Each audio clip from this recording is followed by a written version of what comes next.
Hello छात्रों, सभी को हमारे चैनल में स्वागत है। ज्ञान सर मैथ क्लास में सभी का स्वागत है।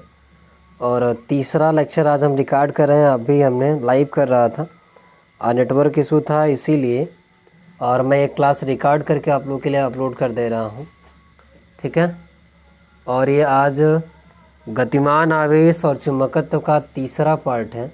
इसके पहले लेक्चर में हम लोग सूत्र इसका पूरा इकट्ठा कर लिए हैं। सेकंड में इसके सेकंड वाले लेक्चर से हम लोग क्वेश्चन करना स्टार्ट कर दिए हैं।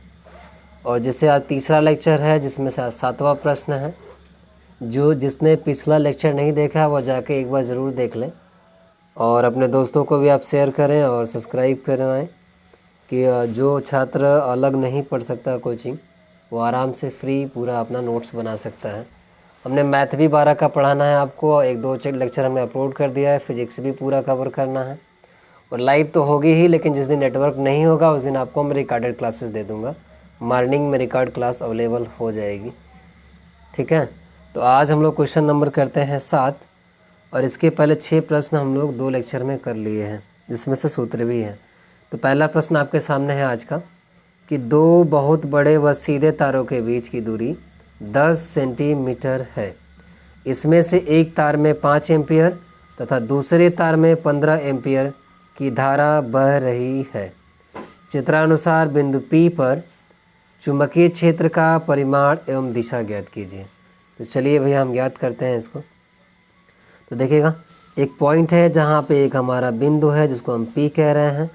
पूरा जो दोनों तार की लंबाई के जो बीच की डिस्टेंस है वह भैया 10 सेंटीमीटर दूर है, और ये P से और पहला जो धारा जा रहा था उसको जो दूरी दिया था वह 4 सेंटीमीटर।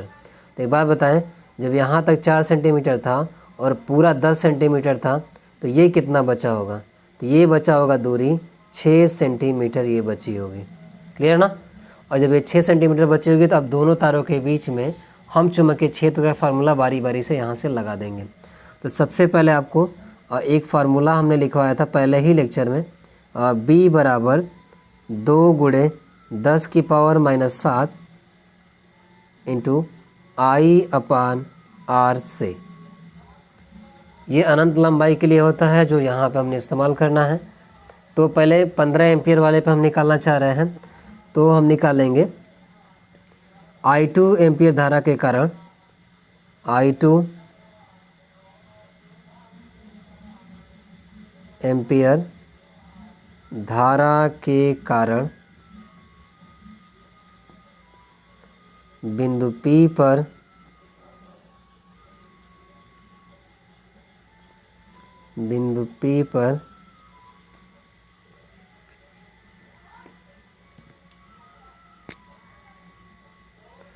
चुंबकीय क्षेत्र फाइंड करेंगे। चुंबकीय क्षेत्र।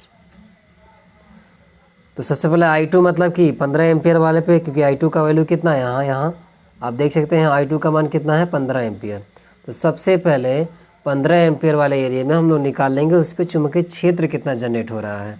तो वहाँ से हम निकाल लेंगे आपका B1 की वैल्यू। B1 बराबर, यहाँ फार्मूला हम लोग लगाएंगे क्योंकि यहाँ B मेन फार्मूला ऊपर वाला था, 2 गुणे 10 की पावर -7। I का वैल्यू हमारे पास यहाँ दिया भैया 15, ठीक है। और जो हम वैल्यू ले लेंगे यहाँ 6 सेंटीमीटर है, तो जो सेंटीमीटर में दिया है वो हमको मीटर में चाहिए। तो R जो यहाँ हम दिखाना चाह रहे हैं R1 के रिस्पेक्ट में, तो ये हमारा 6 सेंटीमीटर है।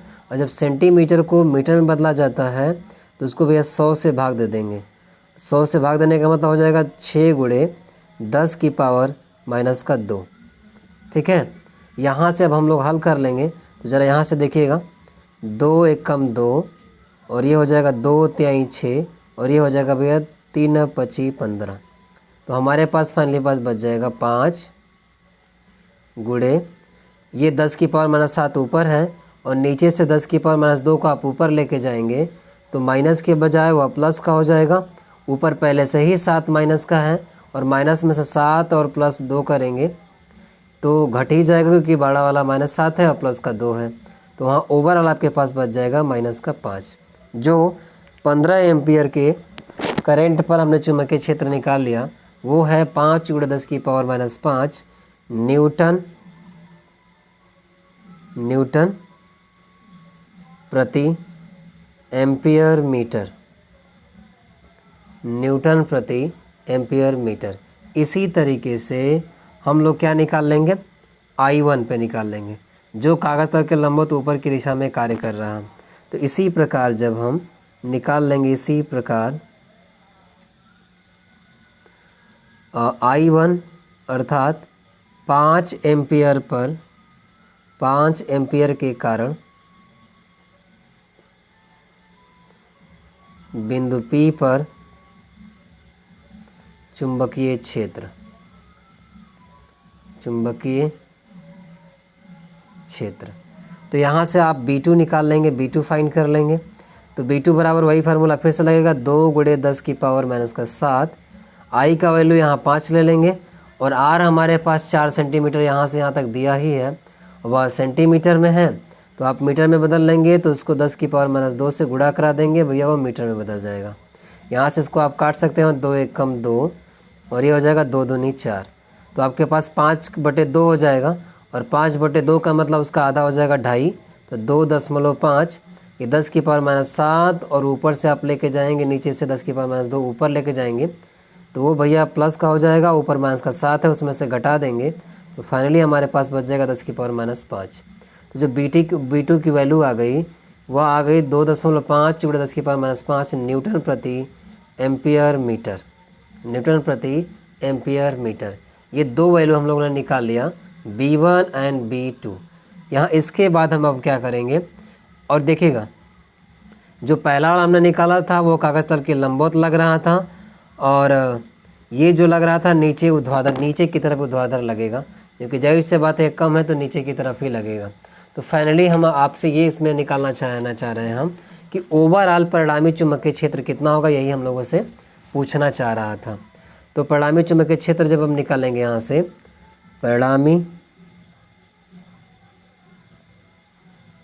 चुंबकीय क्षेत्र B बराबर यदि आप यहाँ से निकालेंगे तो हो जाएगा भैया यहाँ क्या,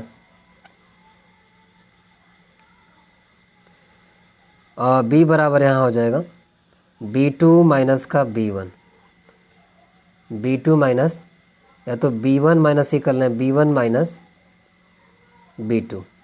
तो B1 का वैल्यू आपने निकाला है 5 × 10⁻⁵, यहाँ माइनस घटा लेंगे 2.5 × 10⁻⁵। यदि आप इसको फाइनली घटाएंगे तो 5 में से यदि 2.5 घटाएंगे तो 2.5 ही तो बचेगा।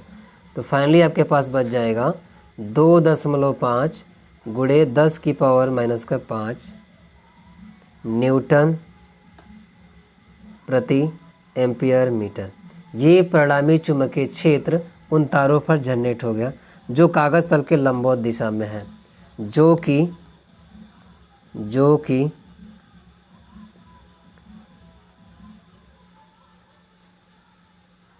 कागज़ तल के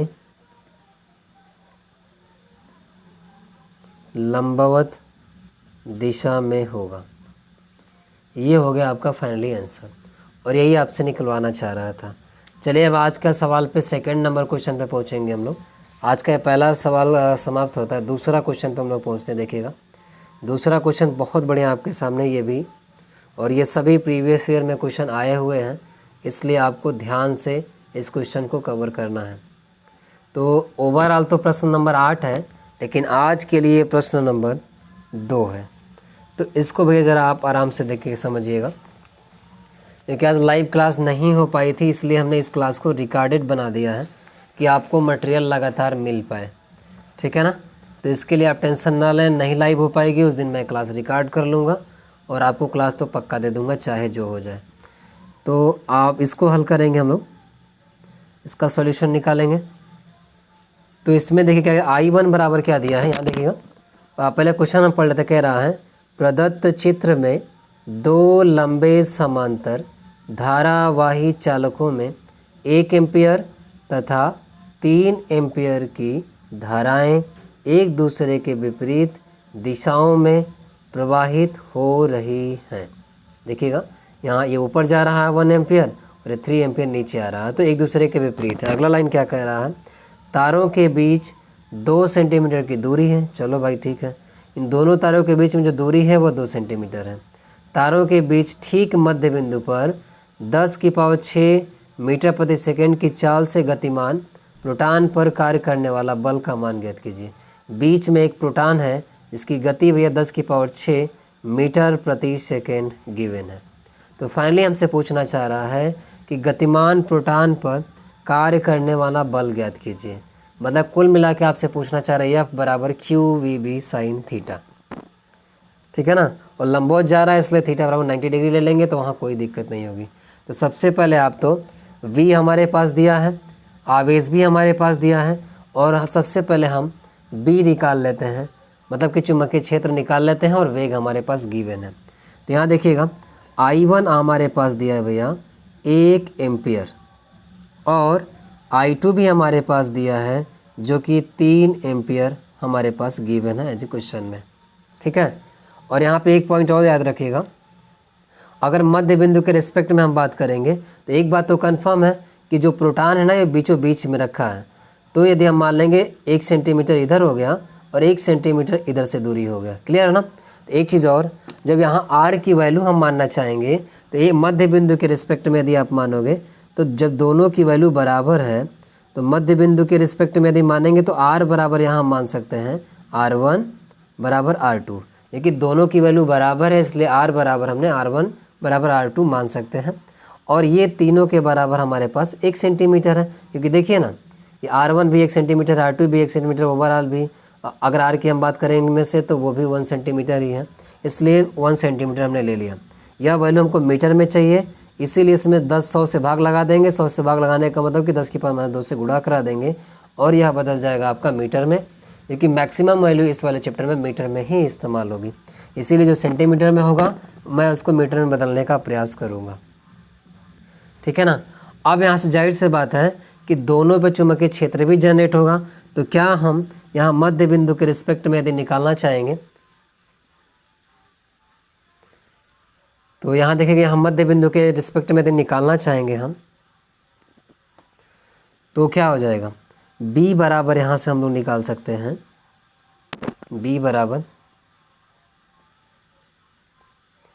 क्योंकि लाइट थोड़ी सी चली गई फिर अभी आ जाएगी, B1 plus B2, B1 plus B2 यहाँ जब हम लोग इस्तेमाल करेंगे तो अभी हमने जब इसका फार्मूला रखेंगे, अभी हमने फार्मूला लिखाया था अगले वाले उसमें, इसका होता है μ0 अपान 2 इंटू I अपान R1, और I1 भी हम यहाँ ले सकते हैं, ठीक है। तो यहाँ हो जाएगा प्लस, ऐसे μ0 अपान 2 दूसरे तार के लिए यदि इस्तेमाल करेंगे तो भैया यहाँ हो जाएगा I2 अपान R2। तो यहाँ से आपको कुछ भी तो कॉमन दिख रहा होगा बढ़िया से, और कॉमन दिखने का मतलब साफ साफ इसमें दिख रहा होगा आपका कि दोनों में से कॉमन दिखाई दे रहा है μ0 अपान 2 तो हमारे पास फाइनली बच जा रहा है कितना बच जा रहा है, ये बच जा रहा है अंदर I1 अपान R1, और यहाँ बच जा रहा है हमारे पास I2 अपान R2। यहाँ μ0 अपान 2 का जो वैल्यू होती है वह पहले से ही फिजिक्स में फिक्स होती है, जो आपको याद रखना है, जो कि 2 × 10⁻⁷ के बराबर होती है। I1 का मान आपके पास दिया ही है जो कि 1 है, और R1 भी हमारे पास 1 है भैया, ठीक है। R1 का मान जो दिया है आपके पास 1 × 10⁻², ठीक है, प्लस या तो यहाँ देखिएगा, और I2 का मान हमारे पास है 3, और R2 का भी मान दिया है 1 × 10⁻²। यहाँ दोनों का हर यदि बराबर है तो यह फ्रैक्शन के रूप में काम कर रहा है, तो इसको आप क्या कर सकते हैं, ऐड कर लेंगे इसको, तो 2 × 10⁻⁷, और यहाँ ऊपर हर बराबर है तो हो जाएगा भैया आपके पास 3 × 1 = 4 बटे 1 × 10⁻², ठीक है। तो यहाँ से आपका हो जाएगा 4 दूनी 8 गुणे 10⁻⁻ ऊपर 7 पहले से ही है, नीचे आपके पास गिवन है 10⁻², ऊपर आप लेके जाओगे 7 में से 2 घटा दोगे तो आपके पास बच जाएगा 5। तो फाइनली जो आंसर आपके पास आ जाएगा 8 × 10⁵ वेबर प्रति मीटर स्क्वायर, वेबर प्रति मीटर स्क्वायर, जो कि ओवरऑल परिणामी चुंबकीय क्षेत्र आपको दिख रहा होगा, जो कि 8×10⁵ वेबर प्रति मीटर का जो परिणामी चुंबकीय क्षेत्र दिख रहा होगा। लेकिन छात्रों, इसमें हमसे पूछना चाह रहा था कि प्रोटॉन पर बल कितना जनरेट होगा। तो जब प्रोटॉन पर बल निकालेंगे, यहाँ प्रोटॉन पर बल, तो यहाँ निकाल लेंगे हम F बराबर QVB। साइन थीटा भी यहाँ ले सकते हैं, क्योंकि साइन थीटा का वैल्यू यहाँ 90 डिग्री दिया है, इसलिए वह नहीं लेंगे तब भी काम चल जाएगा। Q मतलब कि आवेश, और एक आवेश मतलब जो होता है, जैसे इलेक्ट्रॉन की वैल्यू हमेशा होती है ना फिक्स 1.6×10⁻19, वैसे एक आवेश का भी वैल्यू फिक्स उतना ही होती है, प्लस में 1/6×10⁻19, जो इसका वेलोसिटी वेग दिया है वह आपने देखा, ये कितना दिया है 10⁶, ये ऊपर ये लिखा है। बी आपने अभी जनरेट किया 8×10⁻⁵। अब इसको जब हम हल कर लेंगे तो यहाँ से देखेंगे कितना आएगा, ये कितना आ जाएगा गुणा कराने पर, तो यहाँ से खुद ही देख लीजिए। 8×6 = 48 के 8 कैरी 4, 8 × 8 और 8 × 4 = 12। एक अंक बाद दशमलव लगा है, एक अंक बाद भैया हम भी दशमलव लगा देंगे। और यहाँ देखिएगा 19 और 5 हो जाएगा 24, क्योंकि दोनों माइनस का है पावर, इसलिए जुड़ जाएगा। 24 में से यदि आप 6 घटाएंगे तो कितना बच जाएगा आपके पास। 24 में से यदि 6 घटा देंगे तो कितना आ जाएगा। 24 में से 6 घटा देंगे तो आपके पास बच जाएगा 18, तो 10⁻⁻18 हमारे पास बच जाएगा। अगर दशमलव हम आगे खिसकाते हैं बाईं तरफ तो हो जाएगा 1.28, और उधर खसकाएंगे तो इधर पावर घट जाएगा तो हो जाएगा -17। ये इतना न्यूटन हमारा बल प्रथम की ओर जाना स्टार्ट कर, क्योंकि प्रथम ओर कम एम्पियर था, इसलिए प्रथम की ओर यह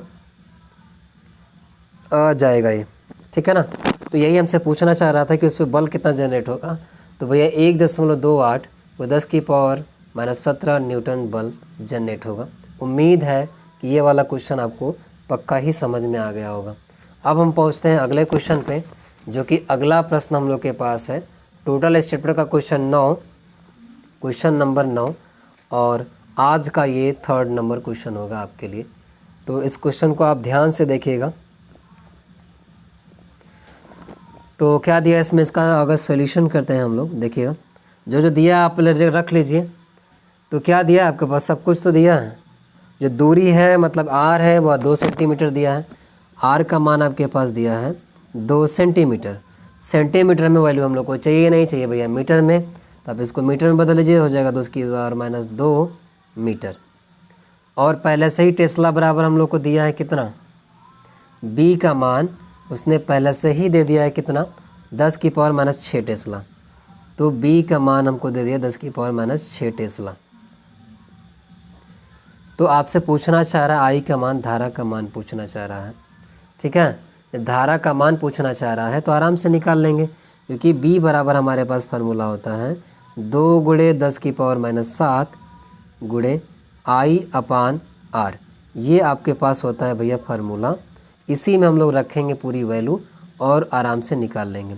तो b का मान आपके पास पहले से दिया ही है -10⁻⁻6, ये हमारे पास दिया है 2×10⁻⁷। I का मान निकालना, I लिखे ही रहने देंगे। और R का वैल्यू आपके पास दिया है 2×10⁻⁻2 भैया, ठीक है। तो 2 से 2 हो जाएगा कैंसिल। और यहाँ देखिएगा ये 10⁻⁻2 इधर बटे में है, उधर जाएगा तो हो जाएगा गुणे में, और उधर जाके हो जाएगा ये 10⁻⁻8, और ये बटे में है, ये गुणे में, ये भी बटे में चला जाएगा। अगर ऊपर लेके जाएंगे तो ये प्लस का 7 हो जाएगा। तो I बराबर आपके पास फाइनली आ जाएगा, I बराबर 10⁻⁻1, और 10⁻⁻1 को क्या कह सकते हैं 0.1 एम्पियर। तो जो करंट उसमें जा रही थी वह 0.1 एम्पियर की जा रही थी। अब क्वेश्चन नंबर हम करेंगे आज का 4, टोटल क्वेश्चन नंबर हो जाएगा हमारा 10, ठीक है। और एकदम से आए हुए क्वेश्चन हमने सेलेक्ट किया है कि आपको अगर पढ़ें इससे तो आपको कभी प्रॉब्लम नहीं होगी कि आप क्या ही पढ़ रहे हैं। मोस्ट इम्पॉर्टेंट है सभी क्वेश्चन है, सभी क्वेश्चन बोर्ड एग्ज़ाम में आए हुए हैं, इसीलिए आप ध्यान से इसको ज़रूर देखिएगा।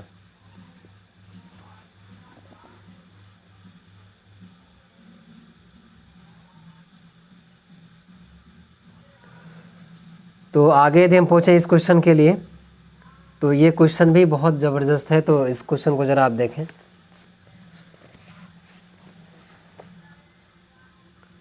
तो इस क्वेश्चन में क्या कह रहा है, आप पहले ध्यान से देख क्या कह रहा है। इसमें कह रहा है 2 लंबे सीधे तार परस्पर 75 सेंटीमीटर की दूरी पर हैं। इनमें 5 एम्पियर की धारा समान दिशा में प्रवाहित हो रही है। एक तार में धारा के कारण दूसरे तार पर उत्पन्न चुंबकीय क्षेत्र की गणना कीजिए। दूसरे तार के 3 मीटर लंबाई पर लगने वाले बल का मान ज्ञात कीजिए। चलिए भैया ठीक है, तो लगाते हैं फार्मूला इसमें। तो जो जो दिया है उसमें आप पहले लिख लीजिए, क्लियर ना। तो डायरेक्ट भी इसको हम रख सकते हैं। अभी हमने निकालने को आपको सिखाया है।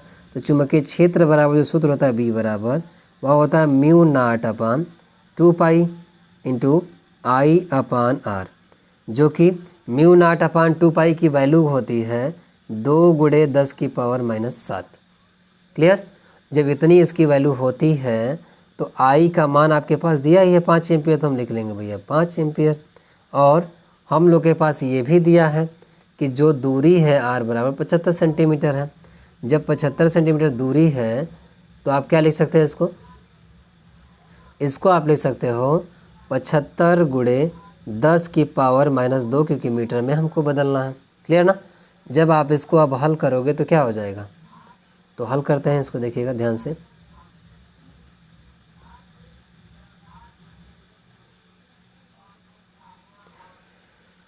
तो हल करिए, देखिए कितना हो जाएगा, 5 एकम 5 और एक कितना हो जाएगा 5 एकम 5 और 5 पचे 25। तो फाइनली यहाँ हम निकाल सकते हैं कितना, ऊपर बच जाएगा हमारे पास केवल 2, ठीक है, और नीचे बच जाएगा भैया हमारे पास 15। ठीक। ऊपर एक चीज़ और, ऊपर 10 की पावर -7 है। अगर हम 10 की पावर -2 को ऊपर लेके जाएंगे तो ये क्या हो जाएगा, ऊपर जाके यह 100 लिख सकते हैं। हम इसको 100 लिख सकते हैं कि नहीं। अब यहाँ से इसको हम काट भी सकते हैं, और जब काट लेंगे इसको तो क्या हो जाएगा, ये 5 तिहाई 15 और ये 5 दूनी 10, ये हो जाएगा 20। तो ओवरऑल हमारे पास जो चुंबकीय क्षेत्र आएगा वह 20 दूना 40/3 गुणे 10 की पावर -7 टेस्ला। तो ये हमारे पास ओवरऑल जो चुंबकीय क्षेत्र है वो आ गया। क्लियर ना। अब हम इस्तेमाल कर लेंगे, क्योंकि हमसे पूछना चाह रहा था कि उस पर बल कितना जनरेट होगा, तो सेकेंड पॉइंट पे हम उसका बल भी निकालने का प्रयास करेंगे, जो कि यह बराबर यहाँ फार्मूला आपका होगा mu naught upon 2 pi into I1 into I2 upon R गुणे एल। ठीक है, लेकिन लंबाई भी था तार का, इसलिए हमने यल भी ले लिया। अब सभी का वैल्यू यहाँ रख देंगे और आराम से इसको हल करके निकाल लेंगे। म्यू नॉट अपान 2 पाई का जो वैल्यू होता है हमेशा वह 2 गुणे 10 की पावर -7 होता है। I1 आपने उसमें दिया ही है। तो कह रहा था कि दोनों के जो धारा है, धारा समान ही धारा जा रही है। क्लियर ना, क्योंकि साफ साफ कह रहा था कि 5 एम्पीयर की धारा समान दिशा में प्रवाहित हो रही है। ठीक है, तो जो दोनों तार का जो हमारा जो दोनों तार पे जो हमारा करंट जनरेट हो रही है वो 5-5 एम्पीयर की ही जनरेट हो रही है। लेकिन जो तार की लंबाई है उसने कह दिया था कि 3 मीटर, हमने यहाँ 3 मीटर रख लिया। और आर की वैल्यू आपके पास उसमें गिवन ही है जो 75 सेंटीमीटर है। तो 75 सेंटीमीटर को हम लिख सकते हैं 75 गुणे 10 की पावर -2, क्योंकि मीटर में बदलना है। अब यहाँ से आप आराम से काट लीजिए। देखिए ये लिखा है 5 पचे 25 और ये होता है 25 तिया 75। तो ऊपर 75 ऑलरेडी हमारा लिखा है और ये 75 से 75 कैंसिल हो जाएगा। तो हमारे पास फाइनली जो वैल्यू बचेगी वह बच जाएगी भैया 2 गुणे 10 की पावर 7 में से यदि 2 ऊपर जाके जोड़ देंगे तो मतलब कि घट जाएगा, तो वह हो जाएगा 10 की पावर -5 न्यूटन। तो उस पर जो बल जनरेट हो रहा था वह 2 गुणे 10 की पावर -5 न्यूटन बल जनरेट हो रहा था। क्लियर। ये भी उम्मीद है कि ये भी क्वेश्चन आपको समझ में आ गया होगा। और 2 प्रश्न आज के लिए और होंगे जो ये भी बहुत बेहतरीन प्रश्न है। क्लियर। तो ये देखिएगा अगला प्रश्न, ये भी बहुत बढ़िया प्रश्न है, तो आप इसको भी ज़रा ध्यान से देखिएगा। तो इसमें क्या कह रहा है कि एक इलेक्ट्रॉन वृत्ताकार कक्षा में 6 × 10⁶ चक्कर प्रति सेकंड की दर से घूम रहा है। तो अब यहाँ से हम लोग निकाल लेंगे, क्या कह रहा है, एक इलेक्ट्रॉन वृत्ताकार कक्षा में 6 × 10⁶ चक्कर प्रति सेकंड की दर से घूम रहा है। लूप में तुल्य प्रवाहित धारा का मान ज्ञात कीजिए।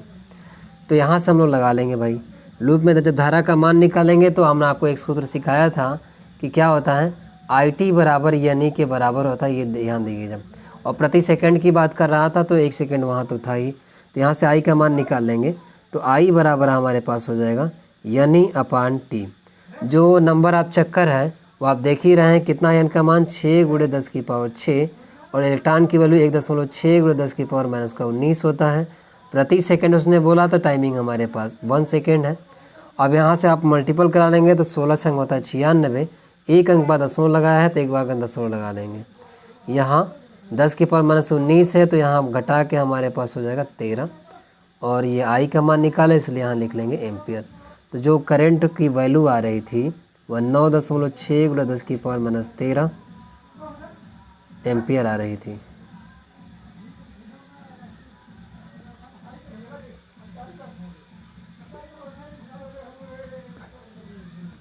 और अगला हमारा प्रश्न देखिएगा,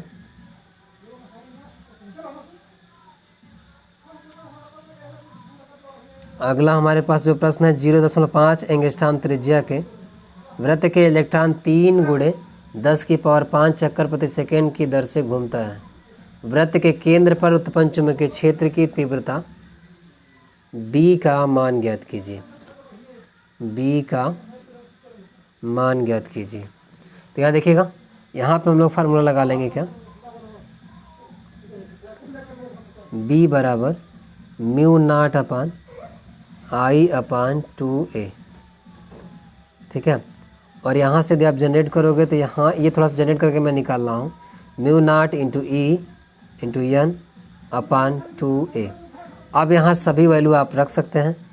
B बराबर देखिए μ0 का वैल्यू क्या हो जाएगा, यहाँ 4 पाई × 10⁻⁻7 होता है।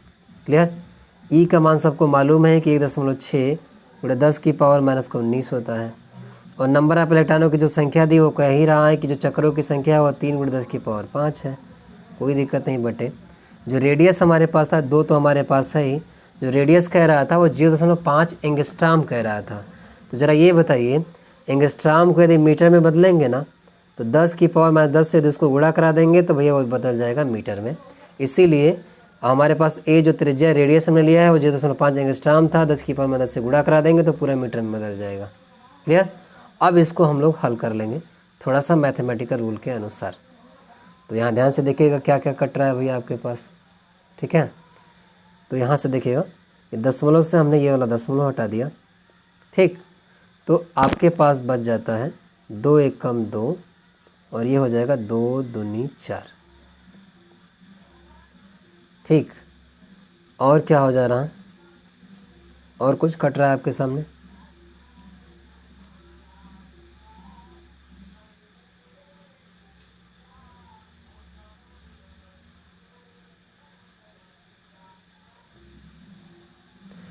या तो थोड़ा सा हम दिमाग लगा लेते तो और भी काम हो जाता। देखिए क्या दिमाग लगाएंगे, ये हम नहीं काटेंगे, क्लियर ना, क्योंकि जितना बढ़िया कैलकुलेशन करेंगे उतना बढ़िया हमारा थोड़ा बेसिक होगा। ये दशमलव से तो दशमलव हमने हटा लिया, क्लियर। अब हम क्या करते हैं कि B बराबर ऊपर क्या लिख लेते हैं, 4 कितना 3 चौको 12, और 12 का आप यहाँ मल्टीपल करा सकते हैं तो कितना हो जाएगा, 12 × 72 के 2 कैरी 7, और 12 × 1 = 12, और 12 × 7 = 19 हो जाएगा, तो 192 हो जाएगा आपके पास। क्लियर। पाई का मान यदि आप रख लेंगे 3.14, और ऊपर देखिएगा ये 10⁻19 में से 5 घटा देंगे तो बचा रहेगा आपके पास 10⁻14, 14 में 7 जोड़ देंगे तो हो जाएगा 10⁻21। क्लियर। और नीचे ये 5 दूनी 10, 5 दूनी 10 × 10⁻−10। क्लियर। तो यहाँ हमारे सामने बच जाएगा तो यहाँ ओवरऑल वैल्यू जो बचेगी आपके सामने ना, वो कितनी बच जाएगी, 192 गुणे 3.104, और ये 10 की पावर 1 है, ये तो 9 बचेगा हमारे पास। जब 9 बचेगा तो ऊपर यदि आप लेके जाओगे तो कितना हो जाएगा आपके पास ओवरऑल, तो ऊपर लेके जाओगे तो कितना हो जाएगा,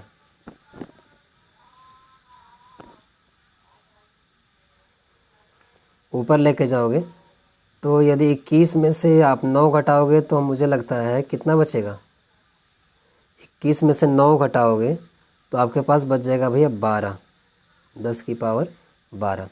अब इसको ओवरऑल थोड़ा सा आप और भी हल करेंगे तो ये ओवरऑल वैल्यू आपके पास दे के चला जाए गुणा करा के 60.288 गुणे 10 की पावर -11, ठीक है, न्यूटन प्रति एम्पियर मीटर। इसका मात्रक और भी एक होता है जिसको बोलते हैं टेस्ला। इसका मात्रक एक और भी होता है, इसको बोलते हैं गॉस। इसीलिए आप ध्यान दीजिएगा कि किस मात्रक के साथ आपके साथ वैल्यू दे रहा है। तो मुझे लगता है आज के लिए इतना ही, ठीक है ना। और मुझे लगता है कि यहाँ तक जिसने भी क्लास देखा होगा आपको क्लास बिल्कुल पसंद आई होगी। तो आप कमेंट भी ज़रूर करिएगा कि आपको क्लास कैसी लगी। अगर अगला क्लास चाहिए उसके लिए भी कमेंट करिएगा, और अपने दोस्तों को बिल्कुल आप शेयर करें, सपोर्ट करें कि हम ज़्यादा से ज़्यादा लोगों तक ये फ्री में फ़िज़िक्स पहुंचा सकें कि कुछ बच्चों का कल्याण हो पाए। तो आज के लिए इतना ही। और डेली रात को 9 बजे लाइव क्लास होती है, और जिस दिन लाइव क्लास नहीं होती है, नेटवर्क इशू रहता है, उस दिन मैं क्लास रिकॉर्ड करके आपको अगले दिन अपलोड हो जाती है। तो बस इतना ही। जय हिंद।